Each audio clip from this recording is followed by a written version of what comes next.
Toujours en train de s'habiller bizarre dans les vidéos, toujours en train de mettre les grosses fesses, toujours en train d'avoir des accents dans les vidéos. On est fatigué. On en a marre de se faire traiter de blédard parce qu'on a des accents. Au bout d'un moment, c'est bon. J'en peux plus.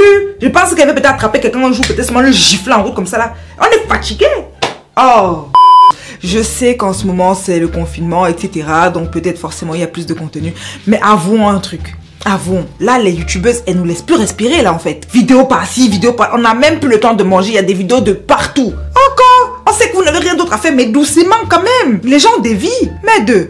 Hello les gars et bienvenue sur ma chaîne. C'est vrai que je ne suis pas très active ces derniers temps, mais je vais pas vous mentir, je ne suis absolument pas occupée. Je vis ma meilleure vie. C'est-à-dire que je dors, je me réveille, je ne sais même plus quel jour on est. Mais aujourd'hui, l'heure est grave. Vous savez, quand je suis toujours dans mon coin, tranquille, etc., il y a toujours 2-3 petits trucs de sorcellerie qui viennent réveiller mes esprits. Aujourd'hui, on va parler de l'accent blédard. Vous allez me demander pourquoi. Il y a quelques jours, Manu Dibango est décédé. Attendez.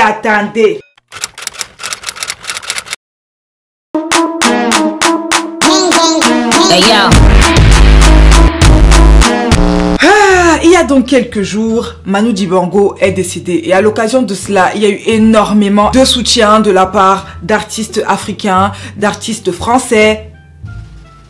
Non, je n'ai vu aucun soutien d'un artiste français. D'artistes africains, de la presse française, africaine et internationale en général, parce que je ne veux pas dire que camerounaise, a rendu un hommage à notre illustre Manu Dibango.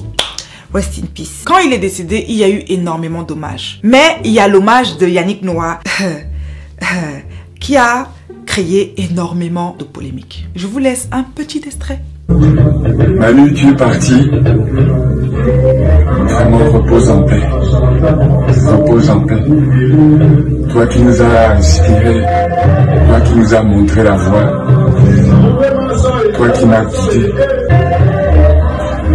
Courage à toute la famille. Yannick Noah. Certains d'entre vous vont me dire, mais il n'y a rien de bizarre dans la vidéo. Ok. Sauf que la plupart des internautes se sont dit, mais en fait, pourquoi il prend cet accent-là? Dans la vidéo, on entend un accent très bêtis. Donc la plupart des gens ont commencé à vriller, à se dire, mais en fait, il se met en scène, nanana, mais pourquoi il parle comme ça? Pourquoi il parle comme un blédard? Et je me suis dit, mais en fait, les gars abusent en fait. Jusqu'à ce que j'aille regarder un petit peu les interviews que Yannick Noah a eu à faire auparavant. Et c'est vrai qu'il n'a aucun accent. Du moins, il ne met pas en avant son accent camerounais. Alors pourquoi dans la vidéo d'hommage à Manu Dibango, monsieur a parlé comme s'il était le plus grand blédard de la galaxie? Oui, non. Peut-être l'attitude de Yannick Noah choque. Il y a moins d'un mois, je pétais un câble sur Instagram. Pour la simple et bonne raison que j'ai eu un compte en fait qui reposte des youtubeurs, etc. qui m'avait reposté sur ma vidéo sur le Covid-19. En me repostant, il y a eu énormément de commentaires et tu as eu un singleton qui a dit, ah oui, mais pourquoi il prend l'accent blédard? C'est quelque chose qui m'a profondément dérangé. Tout ça là m'a fait me reposer des questions sur la notion de l'accent de blédard. Moi personnellement, je suis née au Cameroun, j'ai grandi au Cameroun, je suis en France depuis 6 ans. Ne pensez pas que mon accent camerounais en 6 ans s'est complètement volatilisé. Pas du tout. Malheureusement, nous vivons dans un pays qui n'aime pas toujours les différences. Personnellement, quand je suis arrivée en France, j'avais un très fort accent. On se moquait de moi tous les jours. Ce qui fait qu'au fur et à mesure du temps, j'ai assimilé en fait l'accent de mon environnement. Ça me rappelle aussi le sujet de Manon Marceau. Pour ceux qui ne savent pas, Manon Marceau, c'est une meuf de la télé-réalité française qui à un moment donné était en train de s'embrouiller avec des Marseillais, etc. Et elle a pris un accent marseillais. Beaucoup de gens se sont foutus de sa gueule. Et après, boum, il y a des gens qui ont dit, ouais mais non, vous savez, quand vous vivez avec des gens qui ont un certain accent, vous avez tendance à l'assimiler. Par exemple, moi je connais énormément de personnes qui sont nées en France, grandies en France, dans des familles africaines, qui sont même métissées, qui ont des accents très prononcés. Et il y a d'autres personnes qui prennent juste l'accent pour faire des vidéos, pour se tourner en ridicule, pour nous tourner en ridicule. Tu connais la vraie histoire du football africain, toi? Hein? Tu connais. Tu sais que dans les années 80, la grande équipe du Cameroun, avec Thomas Nkonou, Ondi, Jean-Pierre Tokoto, Docteur, Abégato, Roger Mila, mais comment tu connais quand même? Ces gens-là nous ont inscrits dans l'histoire. Il y a énormément de youtubeurs, d'humoristes, de vineurs, d'anciens vineurs de je sais pas quoi, qui, au fil des années, ont tellement utilisé des accents africains pour tourner en ridicule ou pour amuser la galerie, que en fait, aujourd'hui, lorsque tu as ton accent, à de nombreuses reprises, c'est un souci. À de nombreuses reprises, beaucoup de gens pensent que tu joues. Aujourd'hui, je suis en train de parler là comme ça là. Vous allez me dire que oui, mais toi, tu switches entre deux accents, etc., etc. Oui. Pour ma part, je dis, je le répète, peut-être, je pense que je vais le répéter 100 ans dans ma vie. Je suis née au Cameroun. J'ai grandi au Cameroun. Et quand je vois des personnes racisées qui prennent l'accent peut-être de leur mère pour faire des vidéos, pour se mettre en spectacle, pour penser que notre accent en fait c'est juste pour amuser, ça m'énerve, ça me tensionne. Nous ne sommes pas, je dis et je répète, nous ne sommes pas vos clowns. En fait, c'est arrivé au point où lorsqu'une femme assume son accent sur les réseaux sociaux, c'est qu'elle copie une certaine autre personne. De base, je n'ai pas un accent aussi fluide. Mon accent est très camerounais. Mon accent est très bassa parce que en plus, dans les Camerounais, t'as d'autres langues en fait. Hein? On a plein de langues et je suis bassa. Donc j'ai vraiment un accent et une intonation bassa mélangée à une intonation du centre. Même dans mes commentaires YouTube, t'as toujours 1, 2, 3 petits idiots qui se permettent de venir me dire que mon accent, je fais ça pour animer la galerie, je fais ça pour faire plaisir aux gens, je fais ça pour me tourner en ridicule.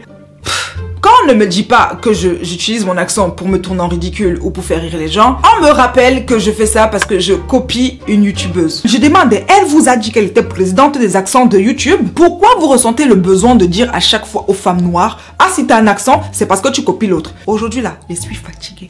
Je n'ai plus de patience. Je me souviens très bien quand j'ai commencé YouTube que j'ai dû me forcer à masquer mon accent. Ce qui fait que pendant plus d'1 an sur YouTube, je parlais comme une Brigitte. Donc tu as énormément d'humoristes comme ça qui, à force de se moquer, à force d'utiliser des accents africains, les autres personnes qui ont vraiment des accents se retrouvent limite moquées, se retrouvent limite à insulter parce que soit d'après certains, ces personnes-là font exprès d'avoir un accent, donc du coup c'est censé être drôle. Soit ces personnes sont catégorisées de blédardes. Et en fait, au bout d'un moment, c'est fatigant, c'est épuisant. Aujourd'hui, cette vidéo, j'espère que ces youtubeurs, Viner, je sais pas quoi, tout ça là, vont vraiment faire gaffe, vont cesser d'utiliser l'accent comme un signe de, je ne sais pas, de personnage, d'être dans un humour. En fait, arrêtez. Il y a beaucoup d'humoristes qui n'ont pas besoin de prendre un accent pour être drôle. Donc, faites la même chose. C'est pas parce que vous êtes noir, c'est parce que vous êtes rebeu, qu'obligatoirement, vous êtes obligé de porter un accent pour faire rire les gens. Notre accent n'est pas un sujet d'humour, surtout venant de notre communauté. Il y a 1 an de cela, je faisais une vidéo, ce qu'il faut savoir avant d'arriver en France. Pourquoi? Parce que je sais qu'il y a énormément de personnes qui viennent d'arriver, qui sont là depuis peu, ou bien qui prévoient arriver en France, qui ne savent pas forcément ce à quoi ils seront confrontés. Et cette histoire d'accent a été aussi une petite partie de ma vidéo, mais j'ai l'impression que maintenant, il faut qu'on s'asseye pour expliquer aux gens, on en a marre de se faire traiter de blédard parce qu'on a des accents. On est fatigué. Parce qu'il y en a certains qui se foutent de la gueule des gens, qui se foutent de l'accent des gens, alors que leurs parents à la maison ont des accents. Alors que leurs cousins ont des accents. Ils vont traiter leur famille qui est restée en Afrique de blédards juste parce que ils ont des accents. On est fatigué. Si on est des blédards, vos parents aussi sont des blédards. Je sais, j'abuse. Je suis partie un peu trop loin. L'histoire de Yannick Noah m'a aussi fait comprendre que il y a beaucoup de personnes qui aujourd'hui ont 2 accents et sont parfois moquées parce qu'elles ont les 2. Moi, personnellement, j'ai 2 accents. J'ai dû assimiler un accent ici en France quand je suis arrivée pour mieux m'intégrer, pour mieux m'adapter. Malheureusement.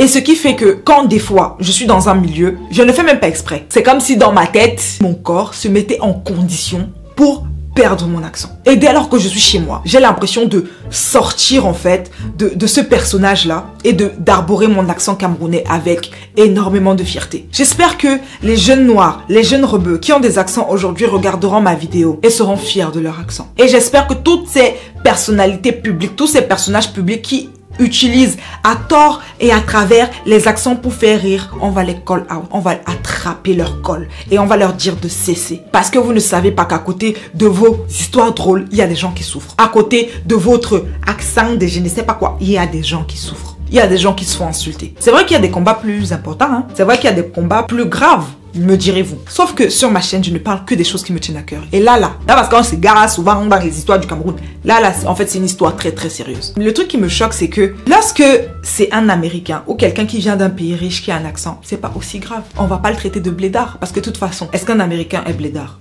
c'est toujours les minorités qui sont insultées. Cher Yannick Noah, merci de m'avoir inspiré à faire cette vidéo. Si parmi vous, il y a des personnes qui ont des histoires en rapport avec leur accent, en rapport avec leur façon de parler. Si parmi vous, il y a des personnes qui ont subi une injustice à cause de leur accent, je vous en supplie, n'hésitez pas à partager dans les commentaires votre histoire. J'aimerais beaucoup lire votre histoire et j'espère qu'après cette vidéo, vous reprendrez confiance en vous. Arborez vos accents avec fierté. Voilà, c'était mon petit coup de gueule de la semaine. Donc, je vais te laisser avec 2 vidéos juste là. Je ne sais jamais si je mets là ou là.